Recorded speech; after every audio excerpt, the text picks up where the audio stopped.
So first of all, I would like to welcome all of you and welcome Paul Kearns, our lab director. He's a very, very busy person, and I am really grateful that he stopped by. So today, we are going to be sharing with you PSE Priorities.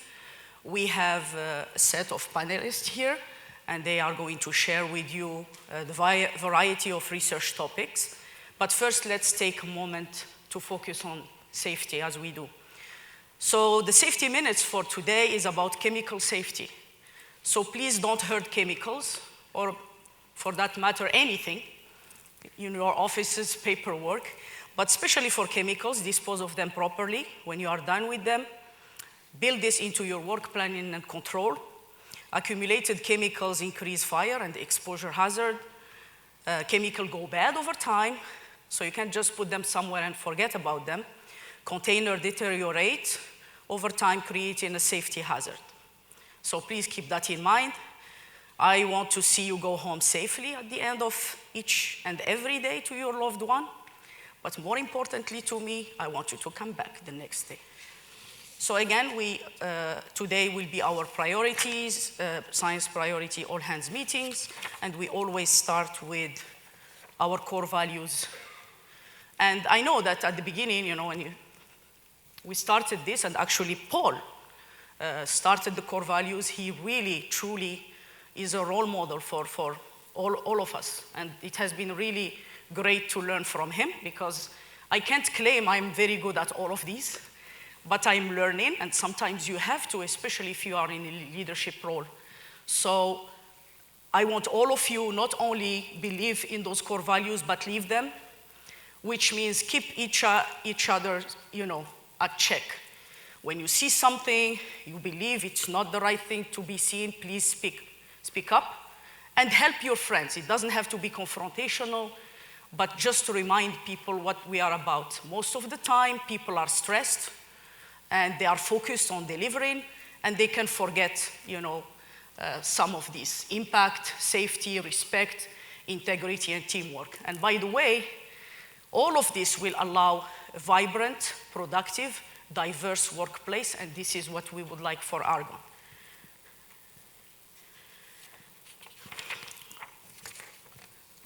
So we have, of course, the 3 pillars. So last time, which was actually a couple of weeks ago, we focused on operational excellence.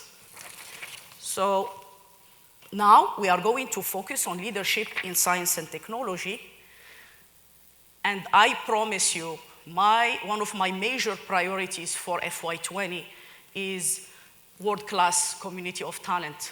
We have a lot to do in that space, starting from defining clearly all the levels, RDs, PAs, SAs, making sure that people understand when they are ready for a promotion. I think we can do better work in that, because it seems now like, hey, you have to spend some time minimally to move to the next level. Of course, we want to value you. We want you to feel valued. And it is important for us to do the right thing. So my commitment to you in FY20, we are going to look at all of this and work with the division directors to make sure that, we don't forget even few people. I don't want any person to fall in the cracks. And it's personal to me, as I have 20-year experience at the lab, and I understand the frustration that can come with this. With that also come training. So succession planning is an important thing for any institution. And you see how we struggle when we have a division director search. It's not easy to find the right person. Why? Because we didn't invest time, effort, energy, training in our people. So I would like to have hard time choosing who will be the next leader, rather than struggling to find that succession. And we will do that, we'll do it right. We will partner with HR, the Leadership Institute, and we will make sure that we identify people, because succession planning is not go ask the division director, who do you think are the next leaders?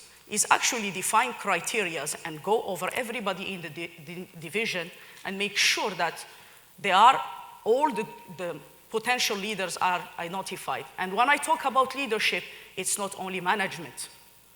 We are science lab, engineering lab, So even leadership in the science and technology is important, and we have many opportunities for people to lead in the management or in the science, in the engineering, in the support role as well. And that was one of the motivations we did the consolidation to allow our admins to have at least some opportunities to grow in their roles.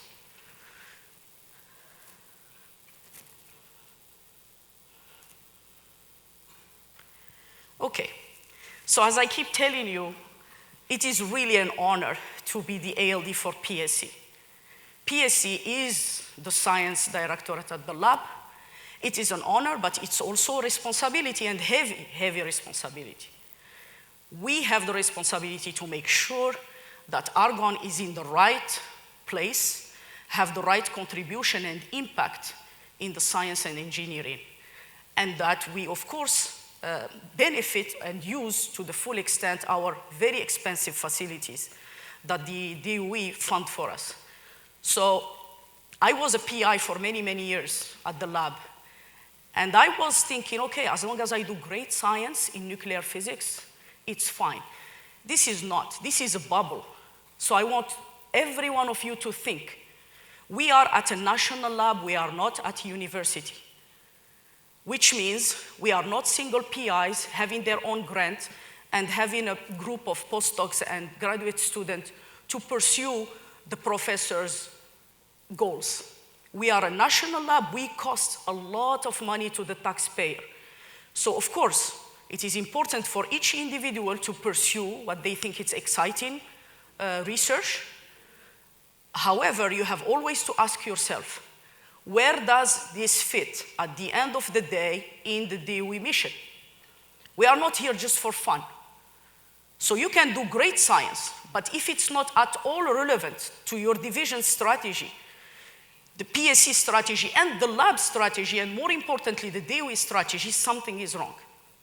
So this is one argument. I would like you guys to think about it.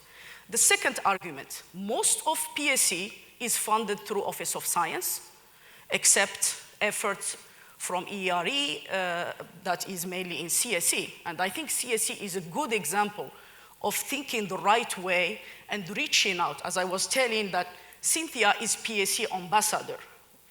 Why I call her that? Because she reached out to a lot of divisions directorates at the lab, and in her division there is a lot of cross-collaboration. I would like every division to be the same. So it is important. Office of Science doesn't grow, you know that. A little bit, it's barely you keep with the cost of living. So we have to be smart.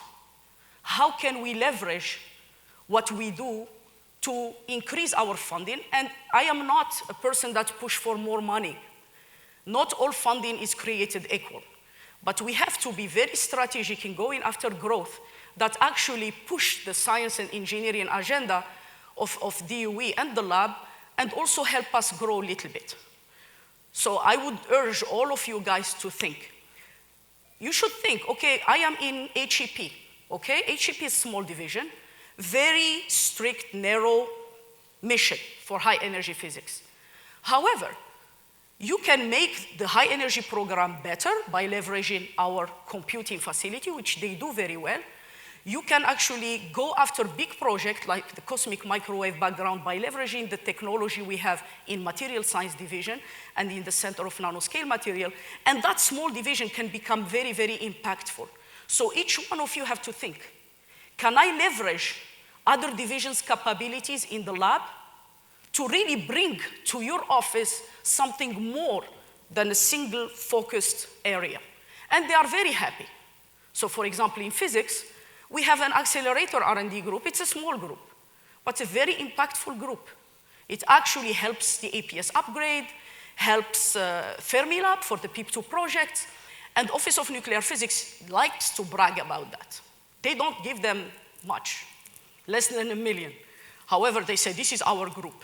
So think about it when you are doing your research and see where do you fit in the lab. Argonne, of course, our objective is to accelerate science and technology that at the end of the day drives US prosperity and security. Whenever I am somewhere and people ask me, what do you do? I start telling them, well, now I am a little bit cheating because I don't say nuclear physics. Because if I say nuclear physics, okay, so why should I care? Okay, it's nice to study matter, but it's very hard to make the case. You can say isotopes saves lives, but it is very hard. So at the end of the day, we have to try to link what we do. Again, there is the RTL spectrum. You have to start from RTL 1. So 1 and 2 are very important. And this is a focus of many of you guys. But the others are equally important. So you can see yourself, yeah, we don't do a lot of applied except for some exceptions. But we need to be thinking always, how can I use my knowledge to advance the country economy?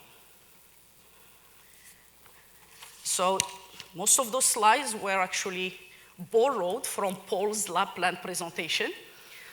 So we have 18 core capabilities, and PSE owns many, many of them, and actually we contribute to almost all of them. So the budget for the FY18 at cost is 782 million.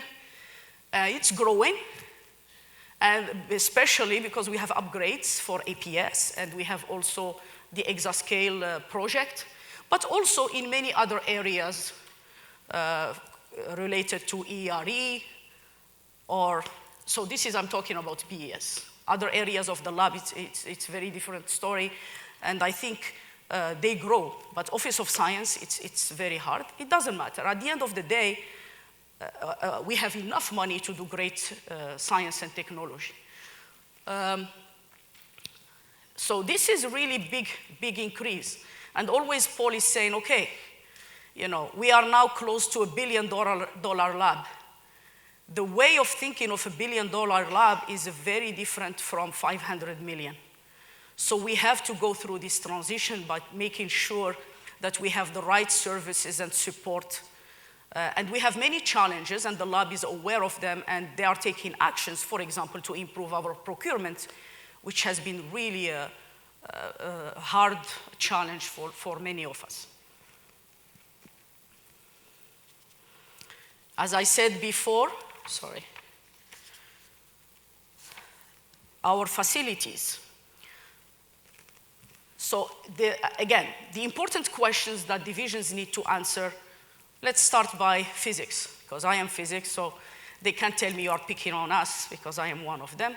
So why physics at Argonne? Why Argonne should have the physics division? Well, one simple answer is, okay, we have a user facility in physics, Atlas. And Atlas serves a large community of nuclear physics. Oh, let's go ask about HEP. Why HEP should exist at Argonne, especially that Fermilab, with some bed resolution map, you can't even differentiate between HEP at Argonne and Fermilab. That's some argument I heard. Well, there are many, many answers, actually, and the Office of High Energy Physics understand that. HEP at Argonne allow leveraging our multidisciplinary capabilities to bring to high energy physics great impact. So I was talking about computational. In HEP, the computational cosmology group is world leading, and they are really first users of the exascale. Also, the cosmic microwave background, transition edge sensors, because we have the technology in material science division and the Center for Nanoscale, we can go after that big project. So you can see, smallest division by far for high energy physics in the lab complex can actually do great things. So always ask yourself, why at Argonne? And make sure you tell the funding agency why they should fund any division at Argonne. And the easiest, one of the easiest answer is leveraging our huge capabilities. That's no-brainer. And it goes for them too. The facilities, they say, why should we have a facility at Argonne? So our job in PSE is to make sure we leverage all this. Really, any lab can be jealous of our suite of capabilities. So, and in PSE, we have two. The two smallest, but very impactful, the Atlas facility and also the Center for Nanoscale Material.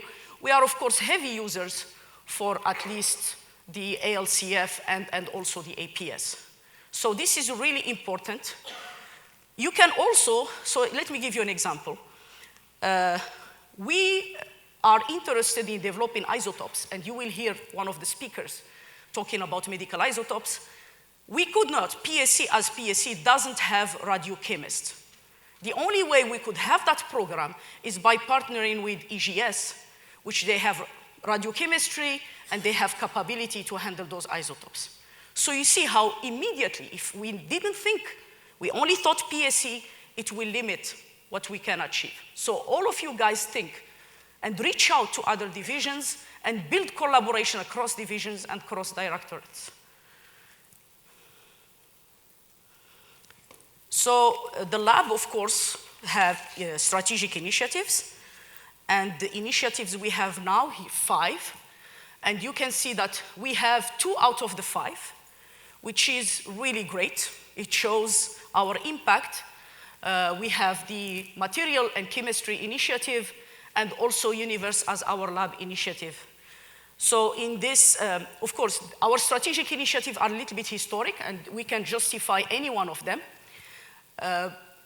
So these are driven by the lab and of course by opportunities, and you are going to hear about material and chemistry, Universe as our lab, and even though we don't own the manufacturing, Cynthia is going to present the manufacturing effort we have, and she is also, they will have the basic research need workshop in BES, and she was chosen as the chair of that workshop, which tells you we are not just responding to priorities, actually we are helping the office define those priorities. The emerging initiatives, they are driven by the administration agenda. They have been very, very heavy on pushing, which is great news for us, on quantum information science and artificial intelligence, and you will hear from our speakers about this. So in addition, you will hear microelectronics, and microelectronics is another area of interest, and Supratik is going to present, and he's also the co-chair of a BRN that happened last year. Again, emphasizing our leadership. You are going to hear about medical isotopes, energy storage, and manufacturing. So with that, I would like to introduce Stephen Gray. He will present to us our quantum information science.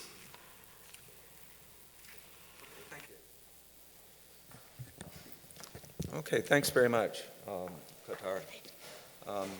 All right, quantum information science. Okay, it's an exciting emerging area.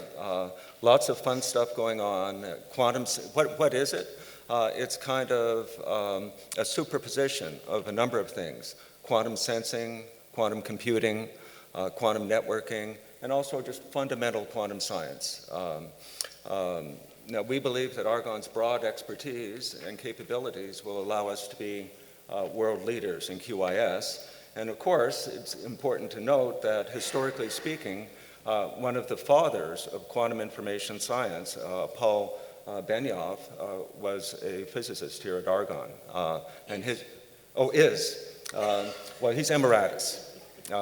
And his work actually influenced Feynman's thoughts on QIS and quantum computing.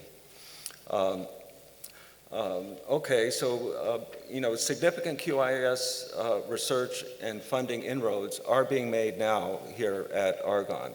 PSE scientists are fabricating and characterizing materials for QIS, new kinds of quantum dots, new kinds of structures that can generate quantum information, like single photons and entangled photons. The quantum link is being established between Argonne and Faraday Lab. And so we're publishing great QIS-related articles. Here I highlight an article from Novosad and coworkers that just appeared in PRL on strong coupling between magnons and microwave photons.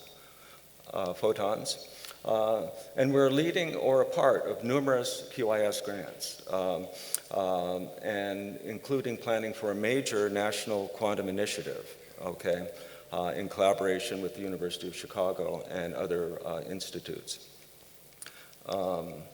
Other important QIS connections for us to exploit as members of PSE are efforts in other directorates like CELS. They also have a couple of good quantum grants and a growing program in algorithms and networking in QIS, and we can collaborate with them.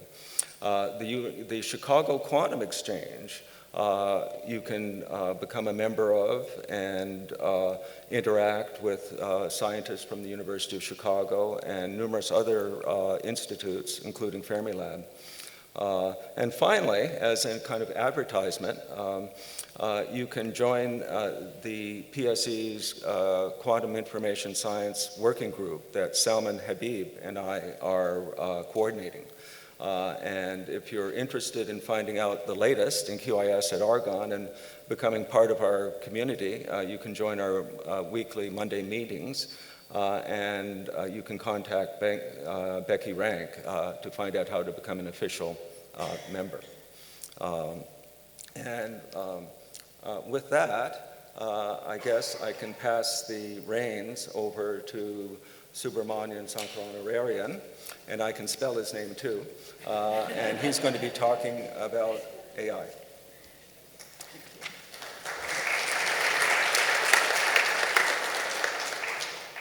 Okay, thank you, Stephen. So I'm Subramanian Sankaranarayanan. I'm a staff scientist. I'm also a staff scientist in the theory and modeling group at NST, and I'm part of the PSE AI steering committee, and I'm here on behalf of Ole Heinonen, who is the lead for the PSE AI steering committee. So in case you're not aware, the White House declared AI to be a national initiative earlier this year. And so what that means is that the federal agencies are now going to have a dedicated AI R&D to support their core missions. So the US has always been a leader in AI, and most of it has been fueled by industries, companies like Google, Facebook. So we have seen a lot of growth in sectors such as social media, banking, finance, gaming, etc. in the last decade. And the question is, can we replicate that kind of a growth and success in the context of physical sciences and engineering?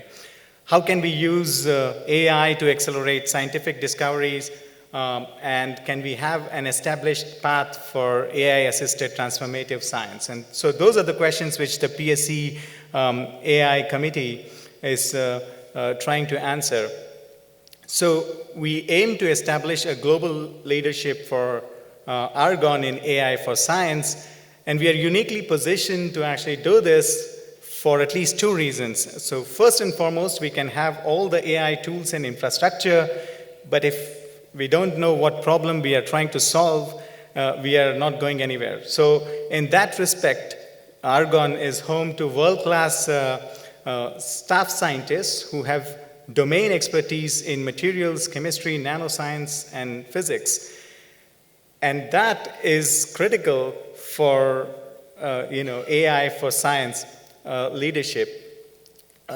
We are also home to world-class user facilities, like Kavtar pointed out. We have the Center for Nanoscale Materials, we have Advanced Photon Source, we have the Advanced Leadership Computing Facility.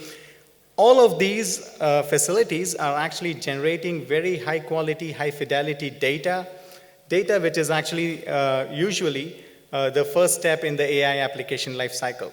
So it is not surprising that over the last 3 years, we have had close to 100 AI-related publications. And so I give you one example from my own work.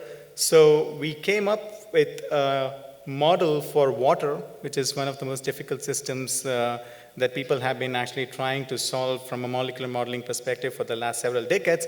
So the postdoc Henry Chan at NST, he came up with a model that is able to outperform more than 50 other existing models in its ability to capture the various thermodynamic anomalies, and it does so at 2 to 6 orders of magnitude cheaper than the next best models that are out there.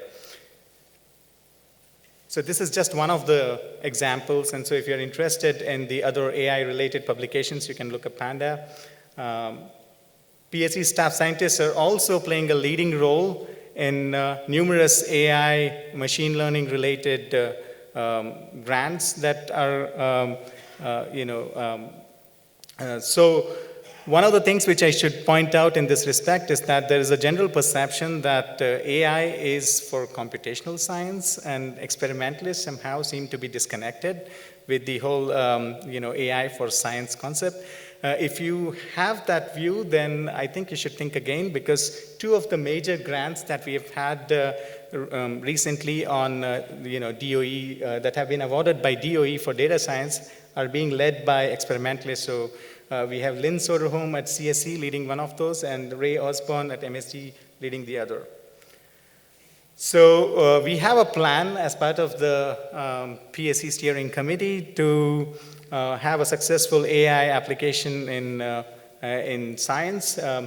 Over the last few months, you would have noticed that we are organizing several different town halls almost every week on different topics related to materials chemistry or high energy physics. We have also had a recent workshop to articulate some short and long-term strategies that we want to follow. We want to take full advantage of Argonne-led centers, the two EFRCs, AMUs on water, Cs on batteries. We also want to take advantage of J. Caesar and MICOM, the Midwest Computational Center that Argonne is leading. We also want to have an enhanced CELS participation. So as a first step, what we did is that the PSE steering committee has members from the CELS directorate. These are staff scientists with applied math and computer science background. And CELS is also having a major effort in development of AI algorithms, models, and simulations. So we want to be able to leverage all that and increase the cross-directorate communication and collaborative, and take advantage of the collaborative opportunities. CELS also is building the infrastructure. We have the exascale computing coming up in 2021, Aurora.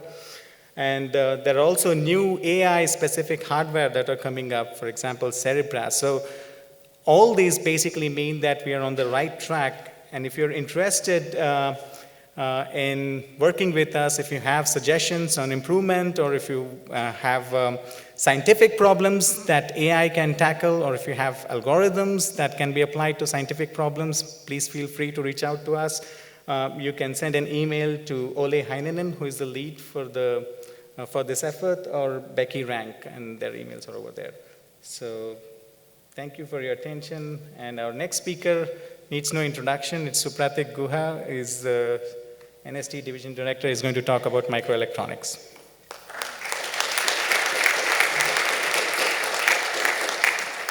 Thank you. Thank you, Subbu. So, let me start with giving you a very quick number. In the past 50 or 60 years, the price of computing has dropped by about 8 orders of magnitude, right? And it's happened because of chip scaling, that the number of devices in a chip has doubled every 18 months, and the cost has proportionately dropped, and this is why our smartphones today contain more processing power than the workstations of 15 years ago did, right? And we've kind of relied on it, we've counted on it, and this has changed the way the world works today. But things have come to a head now, right? Because we are coming to the end of this type of scaling, which is called Moore's law scaling, and it's attacking us from all different directions, right? So two things are happening. And for the first one, I'll show you the graph on the left there. That's a projection from Los Alamos, which shows the level of molecular dynamics simulations that one could do with exascale machines compared to what one can do today. And what you can see here is that while we could simulate a much larger number of atoms, right, the time scale that we can simulate it for is not increasing, and that's because the speeds of these processors are getting limited, but we can of course parallelize things more. So this is a classic example of where in our world we're running into the limits of computing, right? The exascale represents the pinnacle of what we can do with today's computing. The other big thing that is looming is that there are different types of computing workloads that have emerged. In the past, we focused only on high-precision scientific computing, right? That's what von Neumannian computing model is geared for. That's what it's good at. But as Subbu told you just now, there's a lot of interest in artificial intelligence. We're interested in AI for science. The world is interested in AI for so many other things, as you well know. And that calls for a different type of computing model that could be more efficient, where you're more interested in identifying patterns and trends from large amounts of data. Right? And there's a third thing that's emerging in addition to scientific precision computing and AI-based computing, and that's distributed computing. If we look at distributed computing in the form of sensor networks and the Internet of Things and so on. Right? So think of a computer basically as a spread out thing, and you're having intelligence, what they call fancifully on the edge. And so the time is sort of right now for new types of computing models, new types of devices to emerge, and we really need major changes if we are going to continue to anticipate the growth that we want in this world. So there are enormous opportunities for new types of memories, new types of interconnects. Interconnects are the signal carriers between devices on a chip, new types of architectures, okay? And I'll give you some examples, for instance. Look at the picture at the bottom. This shows the memory hierarchy that you use in a computer today. On the left, the memories are really fast, but they're large and they're expensive. On the right, where it says tape, that's archival, memory is slow. It can take milliseconds to access, but it's very cheap and it's very dense. What we want, we're reaching the limits of these. We're reaching the limits of the physics with which we're trying to make these devices. What we want is shown on the extreme right. Now think of DNA, right? It's the densest form of memory known to mankind. Can we think of stuff that's, say, as dense as DNA, but perhaps as fast as DRAM or SRAM? This is just one example, right? And there are many others. Atom-scale nanofabrication is another huge challenge. Today, we can make stuff repeatedly with about 10 nanometers resolution at scale. Okay, this is state-of-the-art technology. But it's not good enough for where we want to go. We make chips in 2 dimensionals today. The move is to make chips in 3 dimensionals, but we do it in a kludgy way where we kind of put one layer on top of the other, knowing 2-dimensional technologies. We need to figure out how to do this in a monolithic 3-dimensional way. Calls for new ways of looking at fabricating things. When we do that, we'll have metals, insulators, semiconductors within nanometers of one another. That means they are within a few atomic jumps of one another, which means that we got to understand the physics of this, we got to understand the nanothermal heat transport of this. This stuff is not known today, right? So there's a huge need for developing the underlying science that's going to deliver microelectronics for the next generation. So there's a major groundswell of interest today in microelectronics in the DOE system. And it makes sense, right? We're planning to spend $1 billion on quantum information sciences research, quantum computing research. And this is an unproven technology. And here we are at the brink of the limits of what classical computing can do. We don't have a clear path forward, and we better invest in that area, right? So this is what the DOE is doing. And there are going to be many calls coming up. That's the anticipation. Beginning, most likely, with an EFRC from BES. And we at Argonne have to be ready for it. If we assess our strengths, we have all of the base strengths required in this. We need to gain some subject matter expertise, and we can probably do that through efficient partnership with other organizations and universities. So this is something that we're going to be doing going forward, preparing for this type of a strategy. Paul Kautar mentioned about Argonne being a $1 billion lab. A $1 billion lab needs to have a $1 billion vision, right? And microelectronics is one of these things. We need game-changing things. Nobody has it right now. We have an opportunity. Thanks.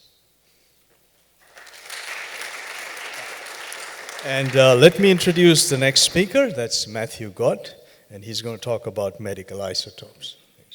And Matthew is going to convert to a staff scientist very soon, is what I understand. Thank you so much. All right, good morning, everyone. So today I'm going to talk to you a little bit about our cross-directorate efforts to build a medical isotope program here at Argonne National Lab. So an important first key component of this is, why are we interested in building an isotope lab? Cancer is one of the leading killers in the world today, and the research community is working to develop these novel targeted medicines for cancer treatment. The basis of these medicines are these bifunctionally chelated drugs. So two functions, bifunctional. One, we have the chelate that holds onto our radioactive component. Now this is then attached by a linker to a biovector. This can be peptide, antibody, something similar to this, that is specific to that cancer cell. And what this will do, as you can see in this picture below here, is when it's injected in the body, that biovector, as the drug distributes, is going to be attracted to that cancerous tissue, and it's going to take that drug to that tissue. So what that does for the person is it helps to only focus the radioactivity at the tumor site, so it saves their healthy tissues from being irradiated. And so this critical need for these development drugs, we at Argonne are going to support this by helping to make the isotopes available for these drugs. It's kind of the cart before the horse concept, because the research community want to know that those isotopes are going to be available for them to do their research, and that they can actually successfully get this into a clinic. But if the isotope's not there, that's something that's not possible.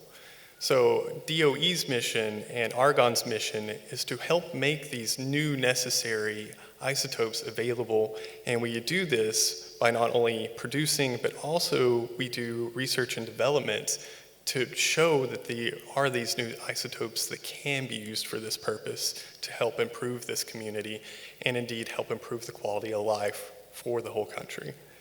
So some of the significant challenges, though, is the R&D that's necessary for commercialization. For the FDA to actually fully approve a drug, this sometimes takes tens of years and costs tons of money. So DOE and Argonne help kind of develop some of the early science that then helps this get to the taxpayers and the patients that need them. And so there are a few industrial sources for this, and that is limiting the isotope availability, and we are working to create the isotope availability. And so one such thing that I'm going to mention later is actinium-225. And as you can see in a early clinical study, you see all these cancerous lesions in this person's body that then are treated, and this improves not only their quality of life, but also extends their quality of life. So what are we doing here at Argonne? Argonne is unique in the DOE complex that we have the ability to do photonuclear reactions as well as do heavy ion reactions using the LEAF facility in Atlas within the PSE Directorate. And so currently, one of the big things that we're working on, we are scaling up to 2 Curie batches of producing copper-67, which is a therapeutic radioisotope that we will be delivering to customers. So Argonne is going to begin very soon making a direct impact for the nation. And additionally, we are performing a lot of research and development to make some of these emerging isotopes available, that we can see that the community is interested in it if it can be there and available. So some of these that we're looking at with LEAF are scandium-47 and actinium-225. And here within PSE at Atlas, we're doing 2 major research projects. One to produce astatine-211, which is a very beautiful alpha emitter that is a single alpha emitter that allows direct therapy without concerns of it spreading. Because with some of the multi-decay alpha emitters, you have the concern that they're going to break away from their drug and then they can freely move in the body. So acetine is a beautiful isotope that I think that will be important in the future. Additionally, we are researching ways to make Auger emitters, various Auger emitters, but in particular one, 193M platinum available. And this is to actually improve chemotherapy. Chemotherapy, the mantra is, kill the cancer before you kill the person, because that goes throughout the whole body. But there's actually proof that synergistic effects occur with radioactivity, and we want to help make this available to the communities so that maybe we can help make that experience better for the person. And so with that, Argonne is really pushing forward in this aspect of producing medical isotopes and becoming a major part of the DOE network of producing isotopes. And now I will turn this over to Sue, and she's going to tell us about energy storage. Hello. Let's see if I get this right. Thank you all very much. I am a new hire to Argonne. I was brought in to work on this project, which is grid storage, which is an emerging focus. The energy storage that we're talking about here for the next 5 minutes is electrochemical or batteries. Now, batteries are very well known here at Argonne for transportation. Batteries for grid are very similar to those for transportation, but it's different in key ways, and batteries for grid are optimized differently than they are for transportation. For transportation, the single most important thing is energy density, and then you also need to keep the cost low. For grid storage, the only thing that really matters is the cost. The energy density is of very much less importance. Now, this has been an area of very high interest at Argonne for quite a while, but it is now an area of focus. And so the question is, why now? And really, there's two reasons for this. If you take the first perspective, a purely outwardly looking point of view, this is happening externally, globally, right now in real time. The reason for that, we've got these two pictures up here, are that renewables, solar and wind, are now increasingly the lowest cost source of generation. They enable new grid designs, but they have intermittency problems which require storage for them. A second and equally important perspective is that of our funding partners, the Department of Energy. This is an area of increased interest for them, and this is an opportunity, therefore, for us to take a leadership role. Also, very importantly, is the military Department of Defense.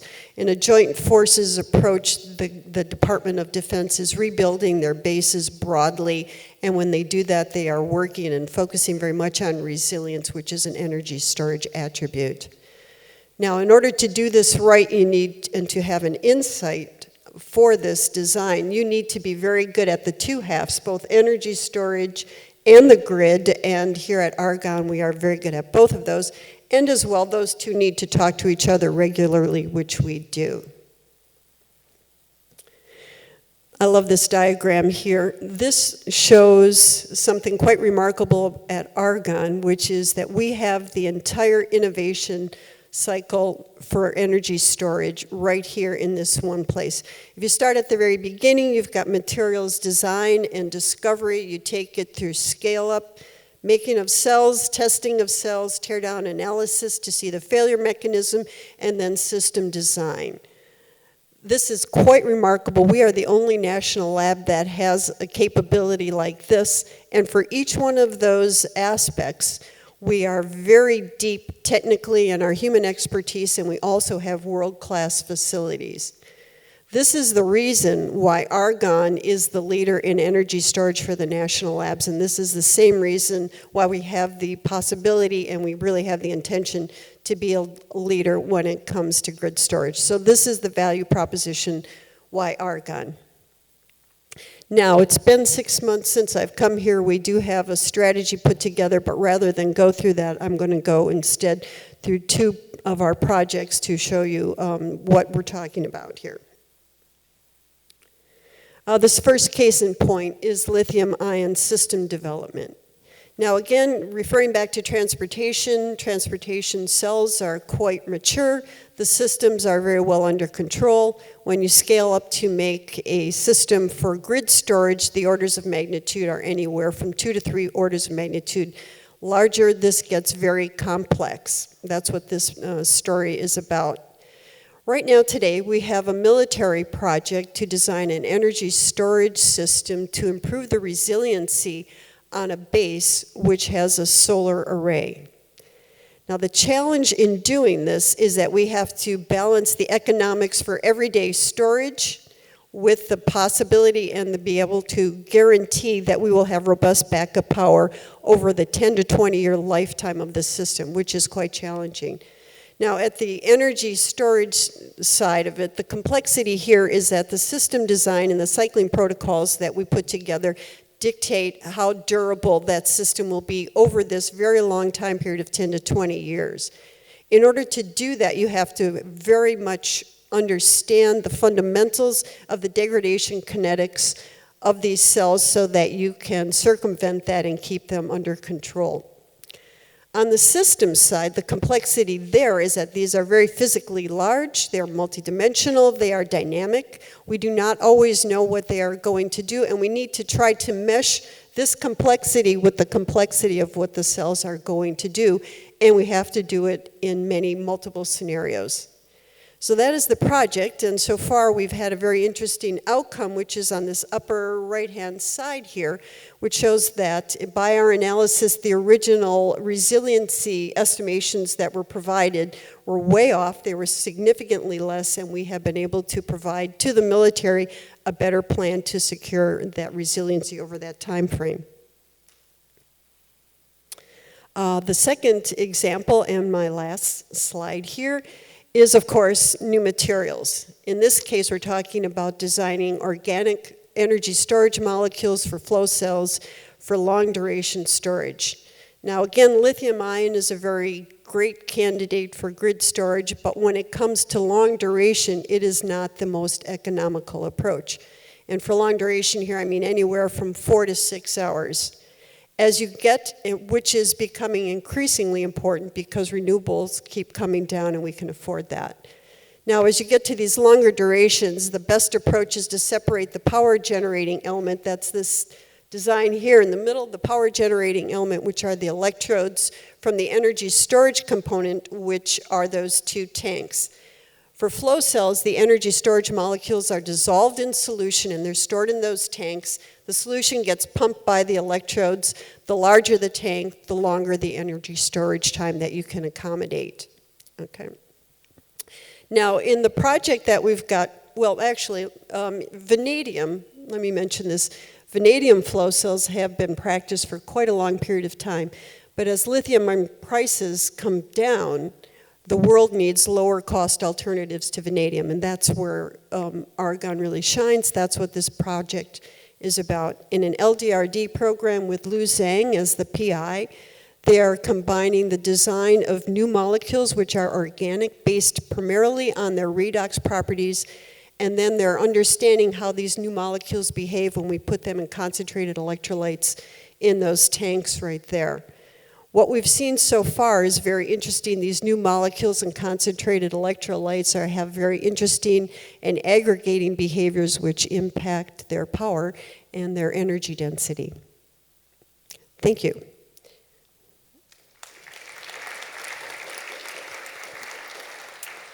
Okay, it's my pleasure to announce our next speaker. There are 2, Clarence Chang and Whitney Armstrong. So I'm going to talk about part of the ULAB initiative. I'm going to talk about the part that looks outside of our Earth, so looking at the universe, our outside universe. And the focus there is trying to understand new forms of energy. And how this works is that the evolution and growth of our universe cares about its energy content. And what we've learned kind of across the last several decades is that as far as the universe is concerned, it's concerned about energy that looks different from what we currently understand. In fact, the universe is governed by dark energy, dark matter, and neutrinos, of which neutrinos are the only particle that we have measured so far. And in looking at the initial conditions, it seems like there is yet an earlier epoch to the universe, which is best explained by a theory known as inflation, which posits yet another form of energy. Looking ahead, the universe continues to be our best way of understanding these new forms of energy. In particular, we can think of it as having two epochs, what I call the late universe. That is the best probe of the vacuum energy, or the problem of dark energy. And the early universe corresponds to a time where the universe itself is in a hot and dense and high energy state and provides a unique view both into physics at those energies and this possible era of inflation. So here we want to use the entire universe as a lab to study physics. It's great because the universe operates for free. So it's a completely open access tool and doesn't cost us anything. The problem is you don't get to decide then what you measure. So there are certain challenges when you're looking at the universe. So again, back to this idea of the late universe. In this period of time, the density contrast is very large. In fact, it is so large that the physics that's important is driven into the nonlinear regime. And in this case, it is very difficult to calculate things with precision. And so to make progress here, what we need is simulations. And this is something that we do here at Argonne.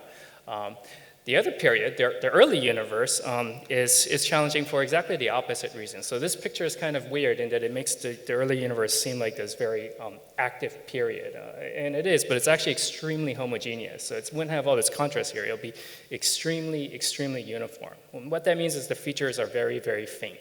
And there, in order to make improved measurements, you need better detectors, which is also something that we do here at Argonne.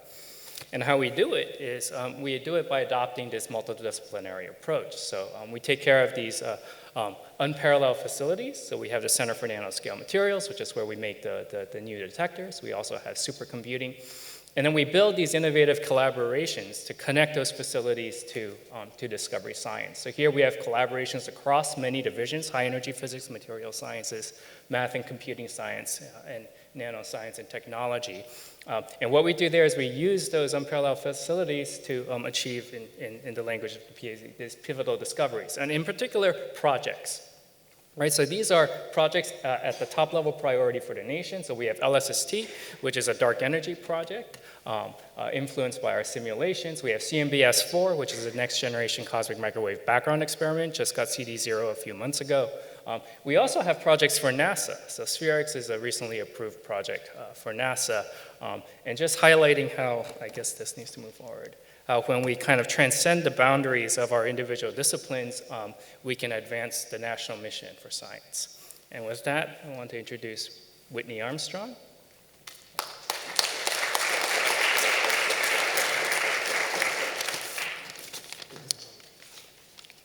Thank you. Good morning.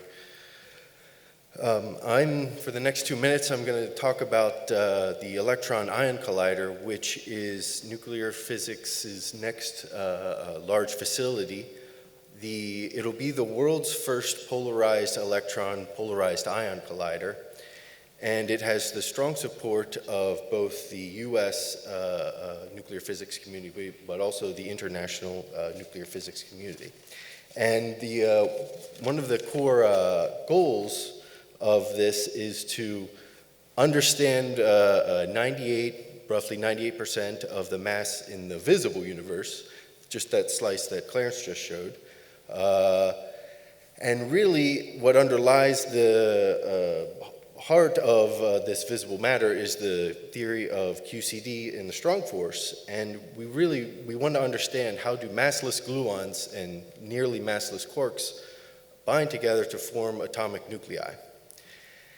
The electron-ion collider will allow us to produce a three-dimensional image of these quarks and gluons inside of nuclear matter.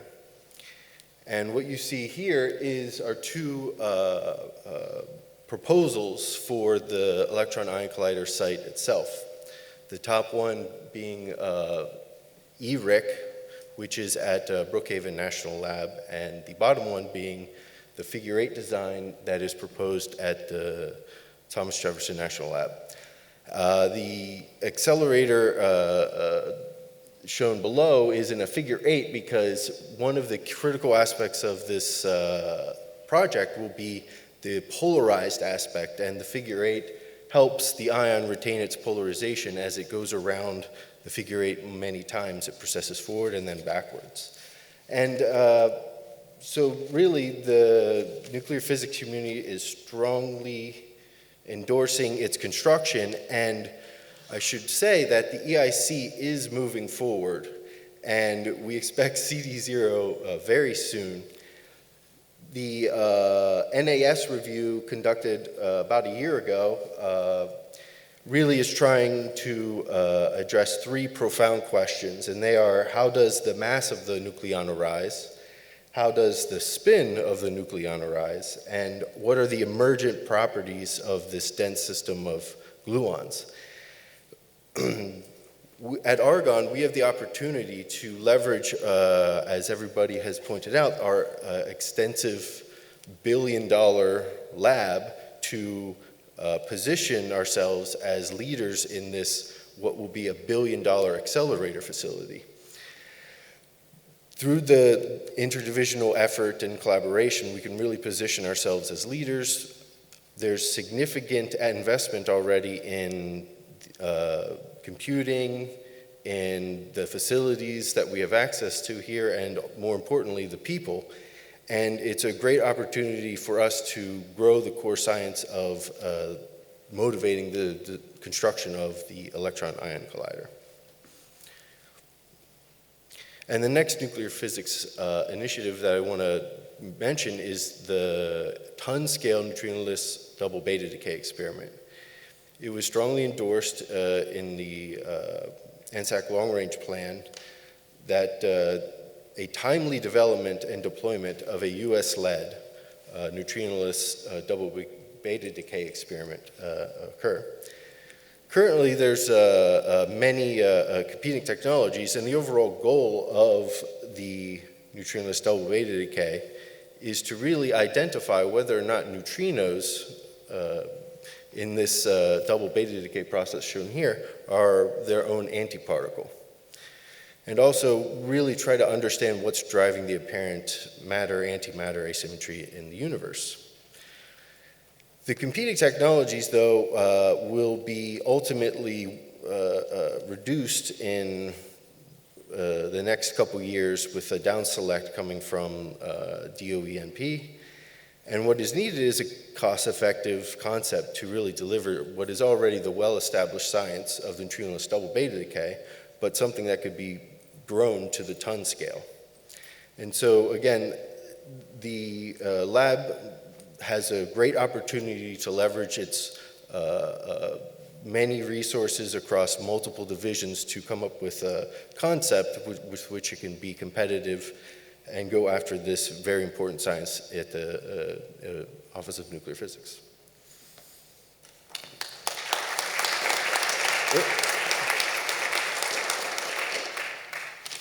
Next speaker will be Amanda Petford-Long from Materials and Chemistry. Good morning, everybody. So I'm Amanda Petford-Long, and I'm the Interim Division Director of the Materials Science Division, and I'm going to tell you a bit about the Materials and Chemistry Initiative. I will also say I'm not the initiative lead, that's John Mitchell, so if I don't address any questions or you have further things you'd like to discuss about this initiative, please come and talk to me, but please also consider talking to John Mitchell. So if we want to understand new behavior or harness new functionality in matter, the first thing we have to do is actually to be able to make the material or the system that we want to understand, and that can be very challenging.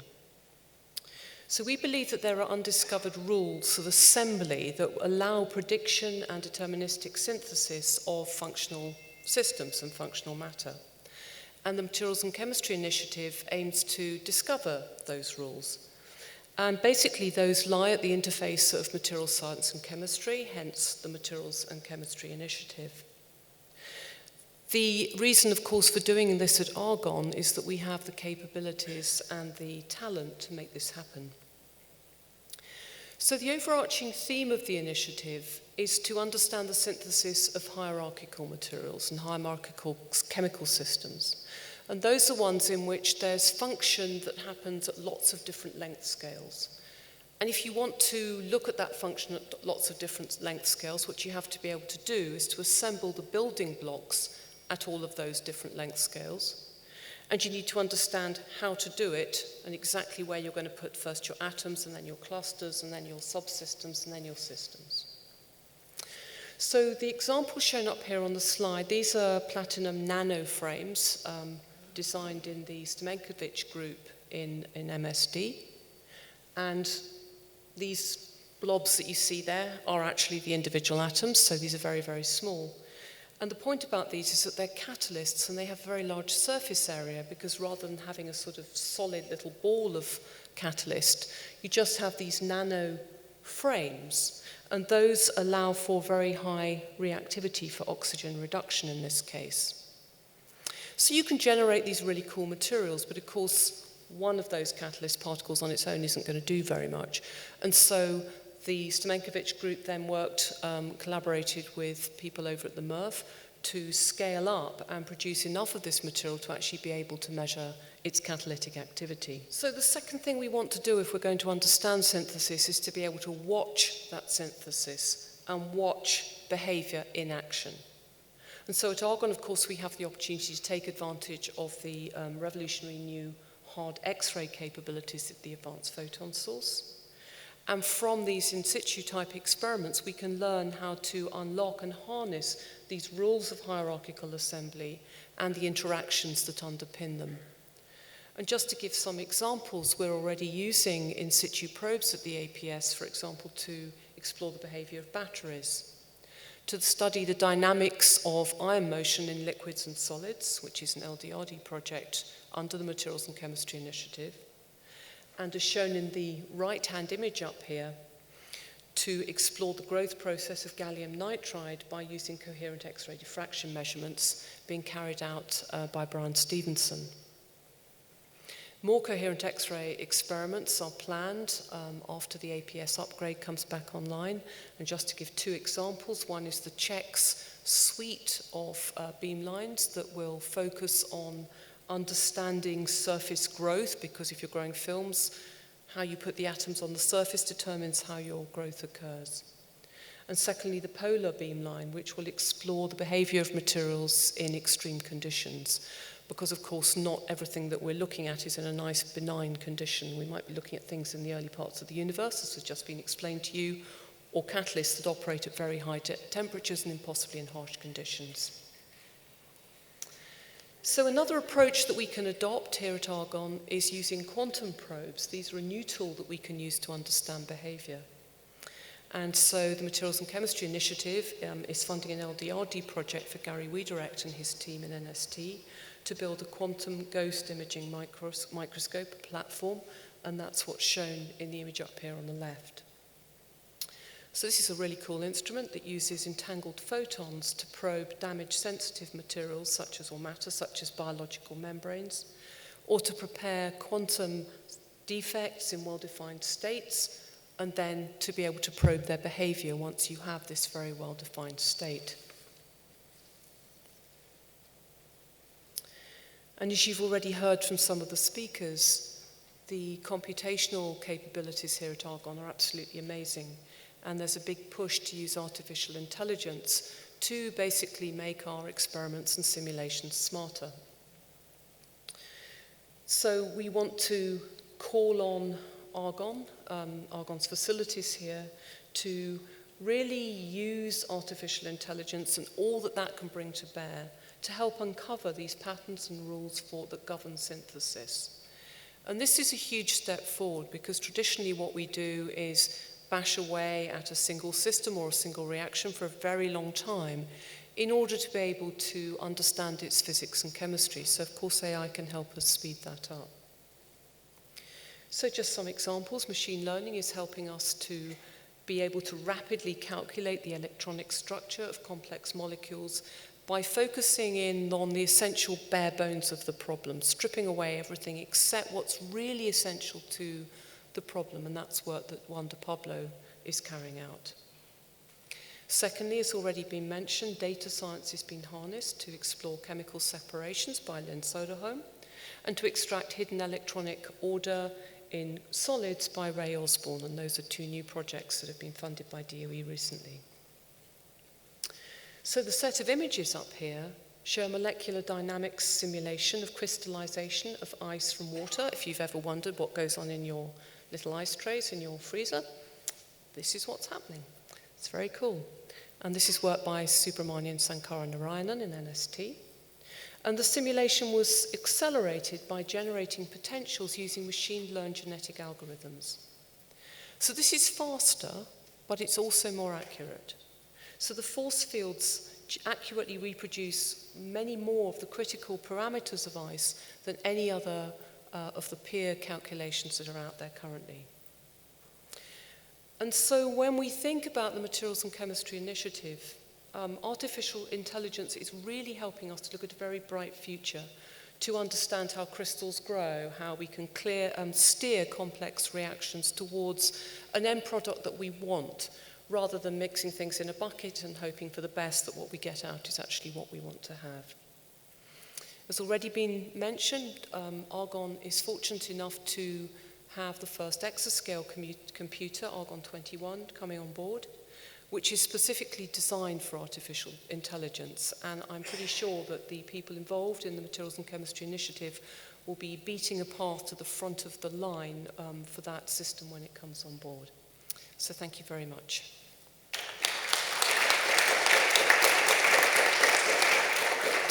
And next I'd like to introduce Cynthia Jenks, who's going to talk to you about manufacturing science. So Amanda did a nice job of talking about the Materials and Chemistry Initiative, and I'm going to talk now about the Materials Science and Engineering Initiative. Given the time, I'm going to focus mainly today on, of course, the science aspects. So why is Argonne interested in doing manufacturing?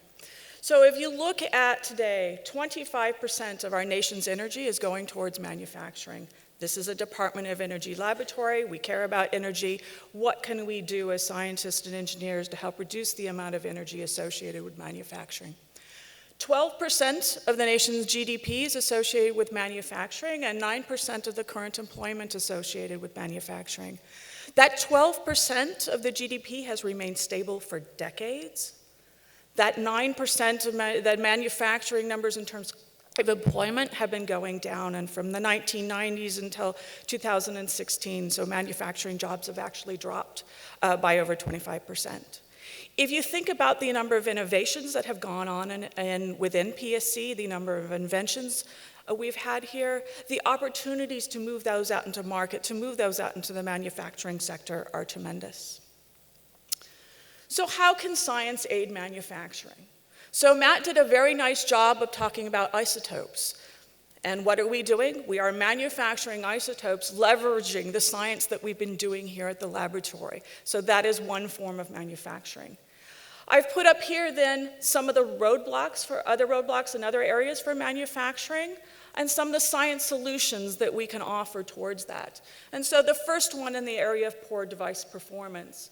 So one can think about a fuel cell, for example, or a battery, for example. We put the components together, we think we've made the best components, we put them together, and wow, the device doesn't quite work. So why is that? Well, we need to be able to understand, to help manufacturing, what are sort of the atomic level interactions that are going on at those interfaces that could, for example, help improve that fuel cell. Material defects that are introduced upon scaling. So we've developed some very nice materials. We go to scale those up. Defects get introduced. Yes, sometimes we want them, and no, sometimes we don't. Those defects can be good, the defects can be bad. If we can develop precision methods of synthesis to be able to control the levels of defects in materials, this would be greatly beneficial to manufacturers. A nice example of that is actually in the area of ultra-wide bandgap semiconductors. So aluminum nitride, we would like to be able to grow defect-free aluminum nitride. That's incredibly difficult right now. How do we think about how do we grow single crystals of aluminum nitride, which then could serve as the foundation for some of the quantum and information systems work that is going on here at the laboratory. The last example I've chosen here is in nonlinear scaling relationships. And so in the chemical industry, when we're scaling up chemical processes, There are nonlinear relationships that get introduced that prohibit us from scaling those things up. So science solutions include better understanding of fluid dynamics so that we can go from the beaker at the bench to a 50-liter reaction vessel faster, better. Non-equilibrium chemistry becomes important as we start to scale up, and so getting a better handle on that. Understanding side reactions that occur that maybe are not so important to us at the bench scale, but when you scale them up, messes up everything, and so starting to understand all of those things. And then I'd like to talk lastly something that Kautar mentioned, and that is that there will be a basic research needs for transformative manufacturing a workshop happening in December. So basic research needs workshops, for those who are not aware, those are basic energy science's way of doing, one of their ways of doing actually strategic planning. And so that will be led by myself, Jennifer Lewis from Harvard, and Ho-Young Lee from Oak Ridge National Laboratory. It will have a number of different panels, and so those include precision synthesis science, tying into our materials chemistry initiative here, systems integration science. Again, what I talked a little bit about. If I give you the best cathode and I give you the best anode and I put them together, they don't necessarily make the best battery. So understanding that integration. Understanding how we might be able to bring together expertise in catalysis with expertise in separations to do catalytic separations would be another example there.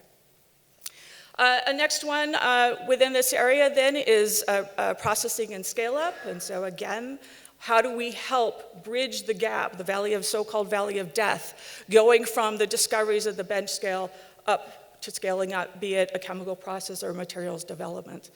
The next area is in sustainable manufacturing, and so I talked at the all-hands meeting about plastics. So that's one example where we'll be considering what do we do in terms of thinking about manufacturing in a circular economy rather than linear. Next one then is in digital manufacturing, and so we'll be considering what are the roles of sensors, for example, data science within digital manufacturing. And the last one panel will be actually a cross-cut that will look at a lot of issues surrounding interfaces, heterogeneities, the defects will come in there, more about data science and how it integrates into all of those different panels. Moving forward, then, we'll be having discussions internally about what we could see as priority research areas that we might see with what we're doing that we might not have thought about, bringing together EGS, PSE cells in preparation for this particular workshop. And with that, I will end it and hand it off to Kautar. So before we start the Q&A, I would like to really thank all the speakers for taking the time. They are very, very busy as we all are, but they are they are more busy than the average. Preparing 5 minutes talk is a lot of work, and trying to stick to the time is an even bigger challenge. Thank you all for your time, for the great talks, and let's thank them before we open the questions. So we have time for questions. Any questions to the panelists or myself, please?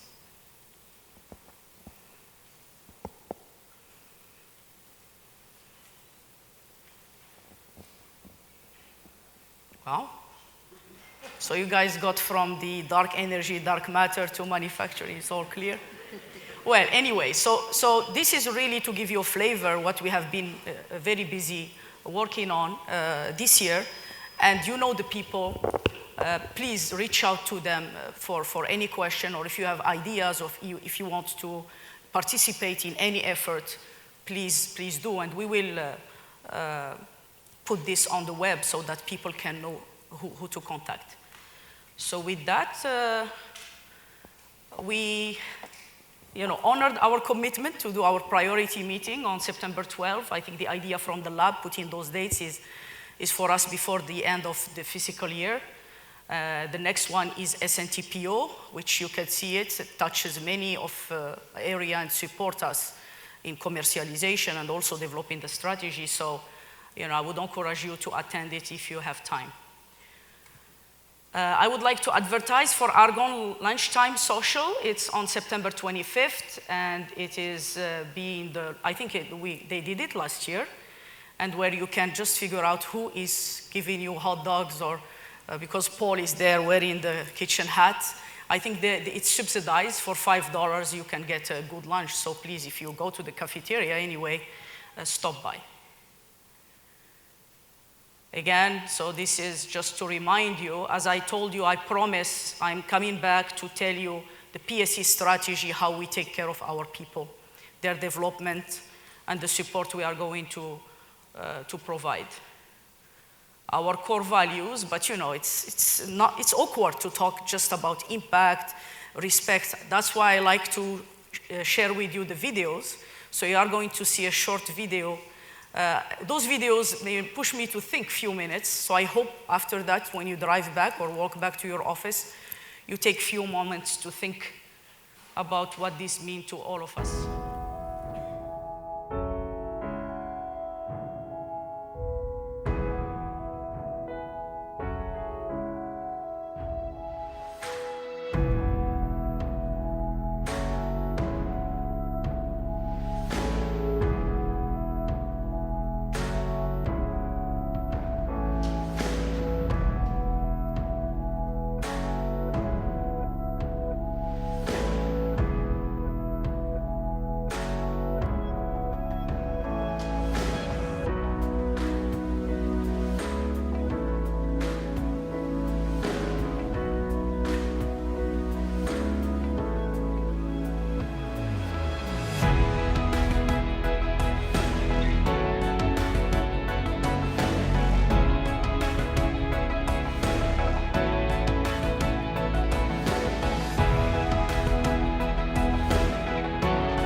Thank you very much. Have a good day.